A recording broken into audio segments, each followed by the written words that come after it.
Hello, everyone. How is it going? Today we have with us John Morabito, SEO Director at Stellarizing. Hi, John. How are you? Good. Thank you for having me. Well, thank you for taking out time. John, it would be great if you could introduce yourself and your company. Sure. So my name is John Morabito. I'm the Director of SEO at Stellarizing. Stellarizing we sort of think of ourselves or call ourselves the agency for rising stars. So we really focused on fast growth, emerging brands. Within that, we also are really focused on direct to consumer brands. So some of our brands have been around a little bit longer and maybe are not necessarily in that emerging category anymore, but really have gone sort of mainstream. Some of those brands, like for instance, thinking of like First Aid Beauty, who came to us very early on and now has been acquired by Johnson and Johnson. So really, sort of taking those emerging brands and raising them up and bringing them into hopefully moving toward acquisition or moving towards sort of greater heights. Right. Well, you yourself have an interesting journey from being a graphic designer to an SEO expert. How did that happen? Yeah, so I mean, I think like many people in SEO, it's not like I studied SEO in school or anything.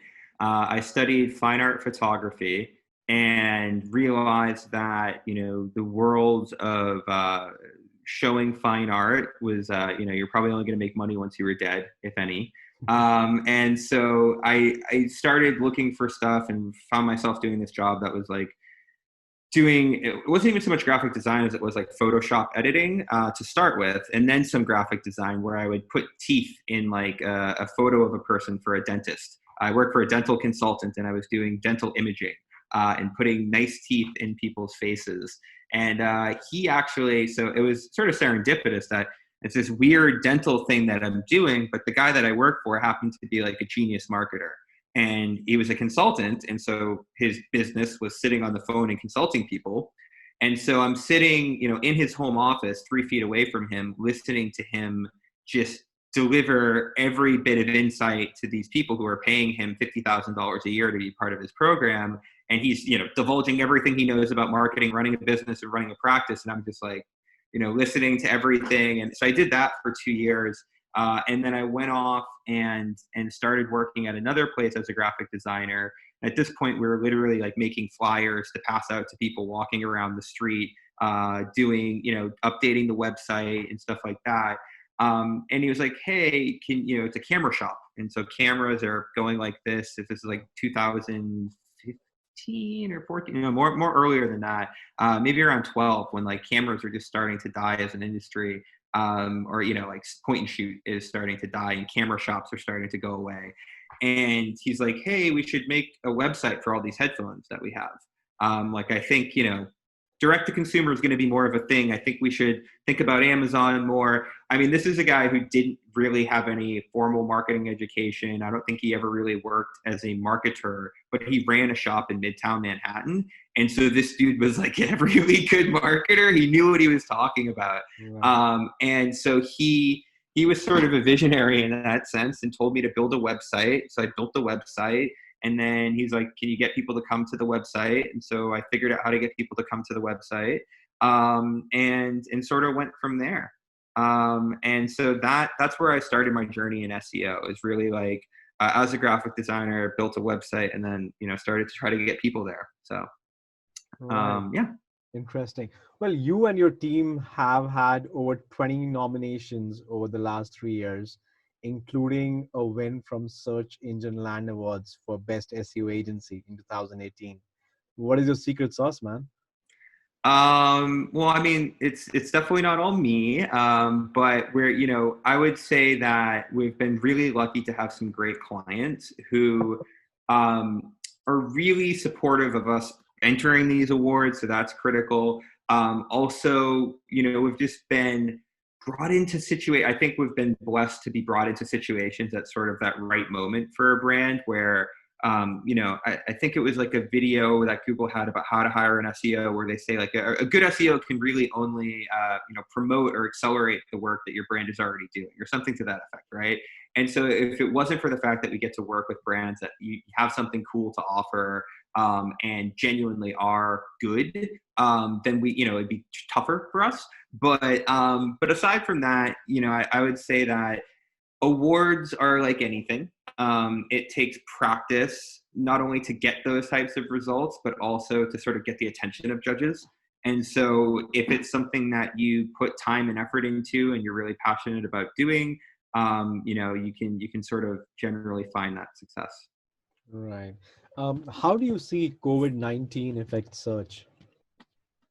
Yeah, I mean, so I wrote an article on Search Engine Watch about some of the different search trends, right? Like, I mean, at this point, we're all kind of like aware of like sourdough recipe, right? Okay, sourdough recipe is a trend, or yeast is a search trend, but like really kind of in a more tactical / meaningful sense, right? Like we're seeing in some cases demand for certain products ebb and flow with the news, right? So it's like everything is kind of trending in the right direction. Cases are down, people are spending, Florida is heading back up. Oh, people are, it's like even though people are miles away from Florida, there's this sort of like uneasiness, right, from an economic sense that tends to ebb and flow and kind of come over the nation in these waves with everything that's going on, whether it's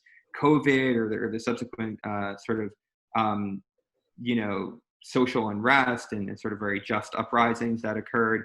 It's been a very turbulent year, I think. And so search trends have been doing weird things. Some of our beauty clients are getting more conversion and more revenue out of their websites than they ever have before, whilst maybe some of the traffic isn't what it used to be. So people are like, looking at tutorials maybe less than they were before, but they're still buying things like, foundations and certain color cosmetics. And so it's been pretty wacky.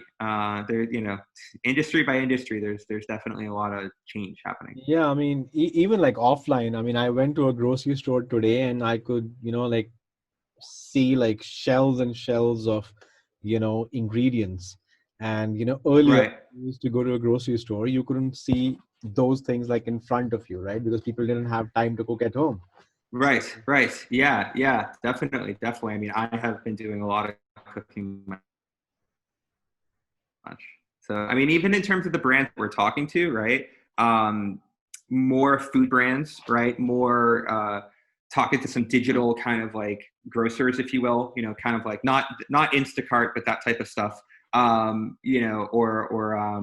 of like Blue Apron-y type things. But again, not them, but along those lines where like, like food has become like a very big thing. Everyone's eating really good, at least. Well, hopefully most people are. But. Right. Hopefully. Uh, John, how does your SEO process look like?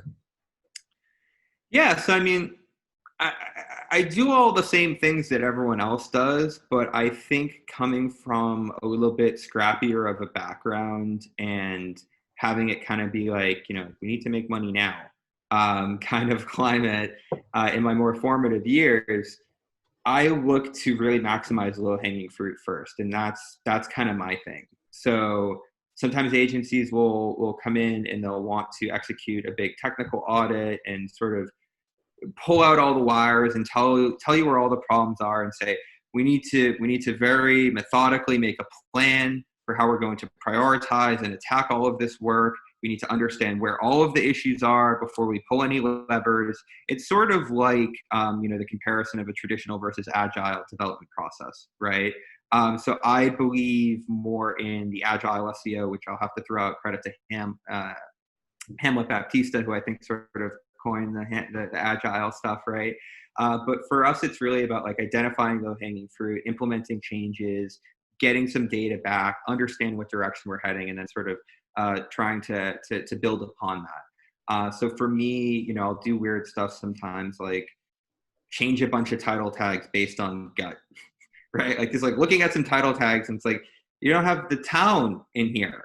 Like, I don't know if I need to take the time to do the keyword research to tell you that you need the town in your location pages, right? And so like maybe first week I'm going to jump into your website and put the town in all of your just do that, right? And then later we're going to do the keyword research to determine, does the town go first and then the service, or is it the service first, and what order do we want the services? And so, sometimes it's about like getting something on the page the same way that like we might when we try to write, right? Like get something down on the page, start to see some improvement, start to see some movement. That's kind of how I approach things in an early phase, right? And then from there, I think strategically, I am sort of technically oriented, in that I'll very often be dealing with sites that have kind of big technical challenges. And from there, once I make those sort of basic low-hanging fruit implementations, I try to start attacking things like a technical audit, or like the way that you start going through Google coverage, Search Console reports, right? Pages that are indexed, pages that are not, pages that have been discovered and haven't been indexed. Why is that?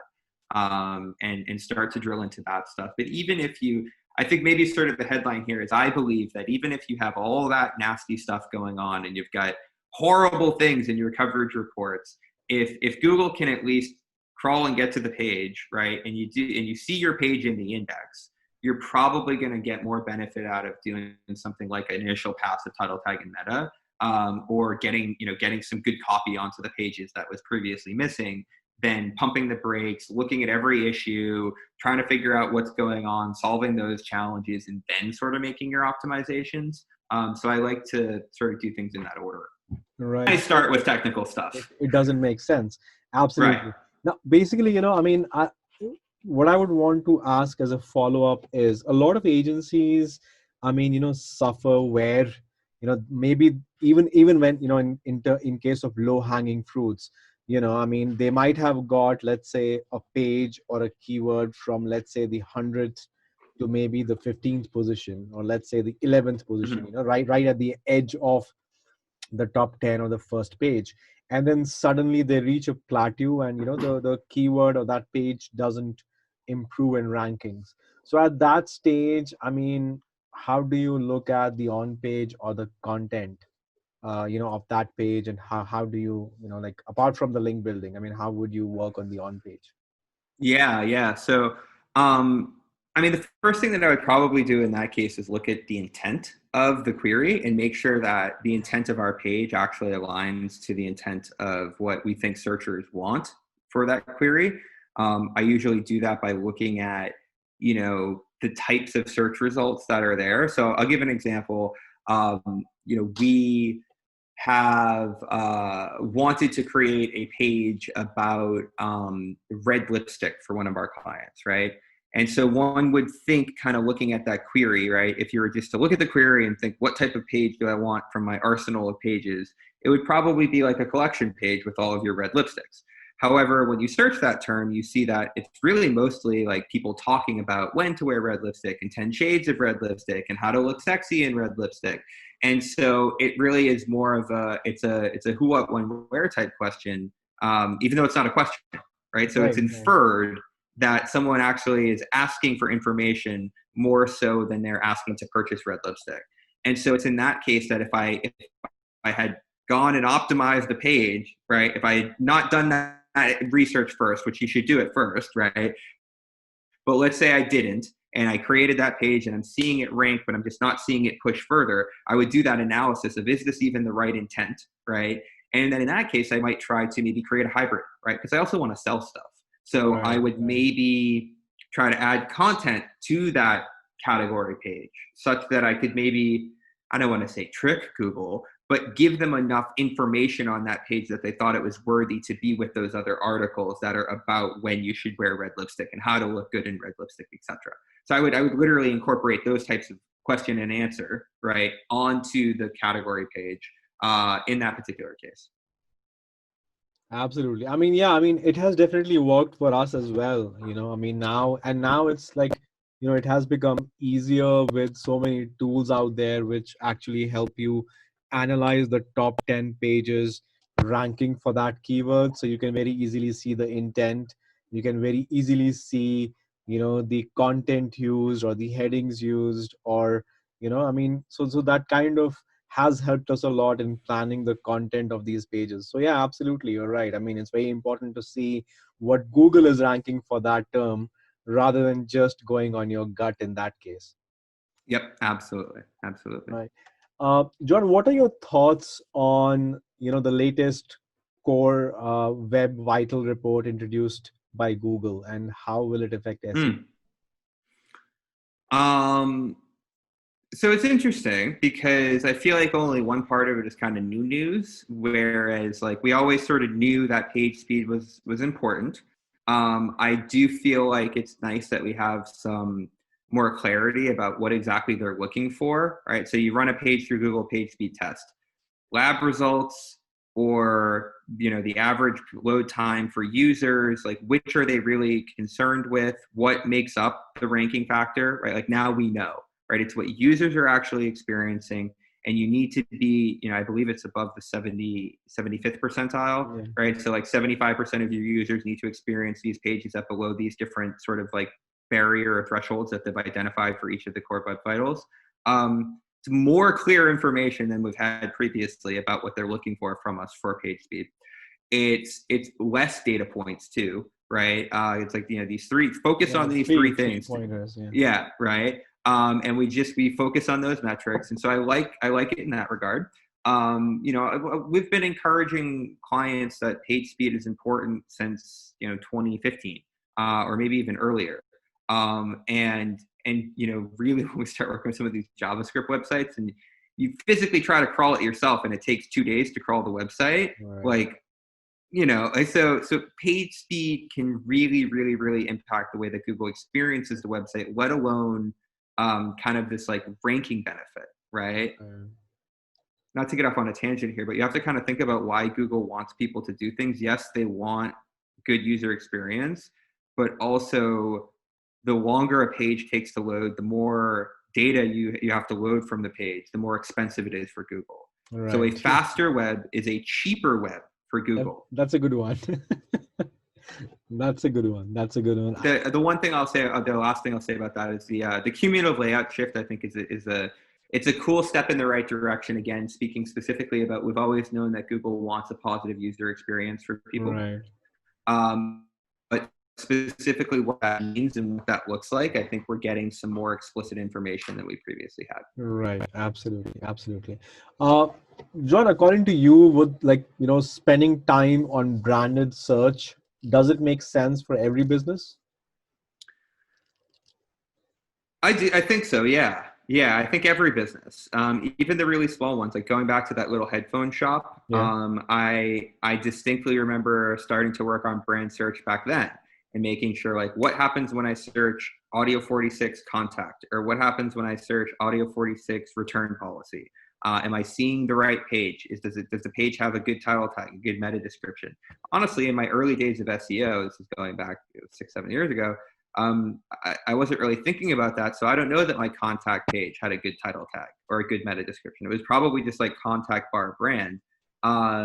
And then like maybe the meta didn't say anything about like our address or our phone number. I mean, we could argue about whether or not you actually want the click, but in that particular case, someone wants to contact you, put the phone number in the meta description, like make it easy for them to contact you. So I think even if you're a little mom and pop shop, paying attention to, think about Google search results as like also an extension of your website's user experience, in that people very often will use it to navigate your website. So they're not going to like they're not going to be like, oh yeah, that website, go to the homepage. Where do they keep that information about that thing? And then, is it under this? No, they're going to just like hit their browser bar, brand name, what do I want? And so you have to look at that even if you're a small brand. Right. Absolutely makes sense. Well, you work with e-com websites. How important is the website platform from an SEO point of view? It's an interesting question. I would say that the platform itself doesn't matter. It's really more like the flexibility of it. So like I've met people, or I've met clients with extraordinarily flexible homegrown CMS platforms where we can throw requests at them, they get implemented in a timely manner, the website looks great, the website functions great. These are in the minority. We do not see these very often. So predominantly, for a client to be able to implement the majority of our changes, or for things to get through the pipeline as fast as we'd like to see them, they do have to kind of be on some type of CMS that enables control over basic things. But at this point, most CMSs kind of offer that, right? So like we can get in there, much like you guys, right? WordPress, Magento, Shopify, really many of those present no issues with implementing many of the recommendations that we have. I'm starting to like Shopify more. I've got a lot of issues with it. Particularly, I mean, they're moving toward the whole gray cloud thing, and I guess we can start doing reverse proxy and funky stuff like Edge SEO using them, and that's sort of new. But you got to pay for it a lot. Like it's very expensive. I think you have to be on the higher level. Yeah. The fact that you can't control your robots.txt, this is clearly a disadvantage. But for what it's worth, right? Like I also have been working in web and tech long enough. It's like, it's not any good if no one uses it, right? So like the end client, the brand, right, has to use the website. And so like, if they're like, miserable using Demandware, which is not that friendly, but very flexible, not that friendly, and they want to go to Shopify, or they're, on some homegrown, I tend to not fight them on that. So yeah, I think it's all situational and all sort of case dependent. There are some places where Shopify does sort of handcuff you, and it's a little bit unfortunate, but I would say the move toward adaptation of Shopify is sort of like an undeniable wave. So I'm not necessarily trying to convince anyone away from Shopify these days. I just sort of prepare them for like, okay, well, we're going to have to control crawling and indexing, really not much control over crawling, but really going to control indexing at the page level, right? We have no way of doing this at a directory level, so to speak, right? Via robots.txt or something like that. We can't control crawling at all because we don't have access to robots.txt. There's some other weird things. One of the things about Shopify that I think is strange, and I'm sort of looking for a way to do this, but most of the time when you have breadcrumbs, those breadcrumbs are sort of noted based on the product string, right? So the URL string, and that URL string is often not the canonical. So most themes are set up with like product URL bar within collection. So they're linking to the product URL through a collection. And so most site architecture for Shopify I come across predominantly do not link to the canonical for products anywhere in the site architecture. It's only the canonical that's actually in the HTML of the page is where the canonical is found. Clearly, this is not what Google meant when they gave us the canonical. And so, but upon fixing that, you then often break the breadcrumb, because the breadcrumb is informed by that element. So you go and you can change the way that it internally links very easily in the liquid by searching for within collection and removing within collection. But then you break your breadcrumb.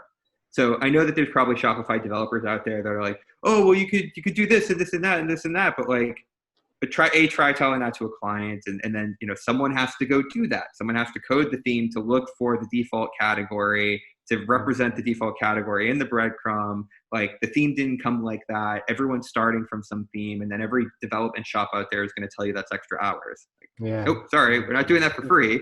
And so that it's your right back. So none of that stuff is really easy, and you kind of run into that with Shopify specifically. Like that's what I'm clearly dealing with that on a weekly basis. I like Magento too. We're having fun with Magento right now with one of our clients. Well, I mean, we have had fun in migrating Magento. I mean, people were on a run to migrate it to Magento 2. But yeah, I mean, I think the good thing about Magento is a lot of things are already there. I mean, they have customized the CMS and the platform so well that for a lot of things, you actually don't need to customize or do additional coding. It's already there, right? Obviously, in cases of big websites and big stores, you still need to do some customization. But yeah, I mean, I also personally am liking Magento more. I mean, more, business-wise, but as well as performance-wise as well. Yeah, we've been doing some, like, for instance, I like the fact that Magento 2 comes with a drag and drop builder, and you don't have to have like a plugin. And so like that, when my team is creating category pages and hub pages. So like we found a bunch of these like great categories for one of our websites that's like a flavored lip gloss company. And so there's all these fun flavor pages, but they're just linked to in a sitemap and they're not linked to anywhere else in the site. So we created a hub page in Magento with the drag and drop builder, used client imagery, everything like that. The client loved it. They're like, this looks fantastic. And so having those tools enable us to actually kind of like do the role of a web developer sometimes. Right. Or like similarly in Shopify, I feel like Shopify caught up a little bit to WordPress, where you've got your Elementor, Divi, and Visual Composer. You now have gem pages and Shogun. And Shogun, for listeners, this is a drag and drop builder in Shopify. Basically enables you to start doing like anything that you want to create templates and landing pages. You don't need to know Liquid, and it looks pretty good. So we've been creating client pages on our clients' websites using Shogun, again, like their developer would have. So see, I'm a fan of a CMS that enables us to do the types of things I'm describing. They're all going to have limitations, but so long as we can get in there and do that type of stuff, then I'm all about it. I understand. You're talking about e-com sites. I mean, I have come across, this question from agency owners a lot for e-com sites mainly. The hidden text behind the read more button on sites. I mean, does it have the same value as compared to the text that is visible? Yeah, so I've thought about this one a lot. I did some studies myself. So without answering that question, I have found that particularly when dealing with like a branded query, Google will show stuff that's behind a tab in a featured snippet. So like basically think about like one of your clients' FAQ pages, right? And everything's behind an accordion. Yeah. Can you take each of those questions about that brand, right? And so instead of like a tour company, right? What's the cancellation policy for your tours, or a blow drying, a nationwide chain of salons. This is a place that I did this. A nationwide chain of blowout salons, and then on their page, what's your cancellation policy? So if you were to search what is the brand name cancellation policy, would you get a featured snippet with that H2 or that question or or maybe not the H2, but probably like the title tag for that page and then the answer to it directly beneath it. So we tested this, and initially it was seeming like Google didn't like to pull stuff that was from behind a tab, but upon further analysis, it seemed like it was the same. So I was able to get the featured snippets to rank behind, stuff from behind a tab. So, are they seeing it? Yes. Are they treating it the same in some instances, or, might it, like, is it forbidden from like featured snippets? Doesn't seem so, right? However, I've seen enough case studies of people reorganizing their tabs, pulling stuff out of tabs and seeing traffic increases, or going back the other way and putting stuff behind tabs and seeing declines, that I'm pretty convinced that I don't trust them when they say it doesn't matter. Right. Well, thank you so much for that. I guess, John, I mean, we don't have much time. I really, want to ask you a lot of more questions, but I think I'll just try, asking a couple more before we break for the day. What are your thoughts on video blogs, versus traditional written blogs? It's interesting because I'm not much of a consumer of them, but I believe in video as a channel as sort of like its own kind of world too. Like I did a lot of stuff on YouTube. You try to find, I've mentioned the name of the headphone store. So if you want to now try to find old videos of me reviewing headphones, you can go do that on YouTube. So I've been a video content creator and kind of done that in a sense, where like doing reviews of headphones is much like a blog, and found it to be really, really, really, really impactful for that business. And to this day, they're still doing that type of production. I don't know if that's necessarily like a video blog, but it's much like video blogging. But also just yesterday, I recommended that our team start taking some of our blogs and then creating a video out of them.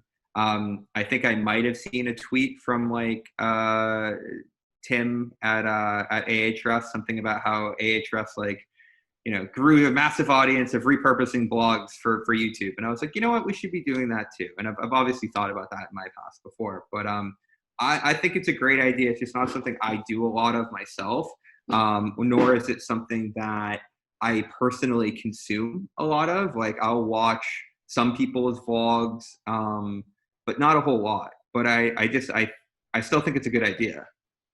Well, I mean, it's funny. So 2019, I mean, I think 2018, I went to Inbound, the conference that happens, Yep. the HubSpot conference. And I don't know, I mean, we came back and I think 2019, we started, I mean, all our agency clients, some of them who have clients who write a lot of written blogs. And, we kind of did an experiment where we offer them a service where we would like convert the written blog piece into a video Mm-hmm. content. And obviously, we found a cheap way where we could do it for a lesser cost, and the turnaround time would be like 2 to 3 days. And we did see increase because you can embed it in the blog, you can run it on YouTube. So yeah, I Right. mean, I think it it also depends on the business maybe, but Mm-hmm. definitely, I'm also a big fan of just repurposing content, in the form of Yeah. videos or whatever you can, and you do see results. Yeah. Well, or the other way around is something I have done for clients. So I'll sort of raid their YouTube channel, right? And I'll say, why isn't all this stuff on your website? And then we'll get videos transcribed and create tutorial pages. So let's say a beauty brand has, this is another thing one of my team members is doing, who's fantastic. And I've done it before for another brand where we'll take their tutorial content, we'll use, YouTube does an A-OK job of transcribing. It's not perfect, but there's a transcription already there for you. So you can literally just copy paste that, tune it up a little bit, and then put that into the page. It adds some additional content, and you've now repurposed something into a completely different content format. And it's not spammy or hacky in any way. I mean, some people want to watch a video, some people want to read a blog, and Right. it's the same thing that they do for Whiteboard Friday at Right. Moss. Right. So. Right. Well, John, before you go, one valuable tip that that the viewers can apply right away and gain benefits from. Ooh, that's a lot of pressure. Um, Make sure if you're so I sort of hit on it, but and this was a popular tweet for me too. But put the keyword in the title tag. I say it jokingly, but if you're a service-based business, what's your service area? Is it in your title tag? If you are a nationwide chain of grocery stores, look at your location pages. Does it say grocery store in the title of that page? These are sort of opposite ends of the spectrum examples where within the last week I've looked at websites and the answer is no, right? Like you're not speaking to the area that you serve within your title tag. So put your town in your title tag. That's the tip. Well, John, thank you so much for your time today. It was My fun pleasure. chatting with you, and I'll definitely, catch you again sometime soon. Awesome. Well, thank you so much. It was my pleasure.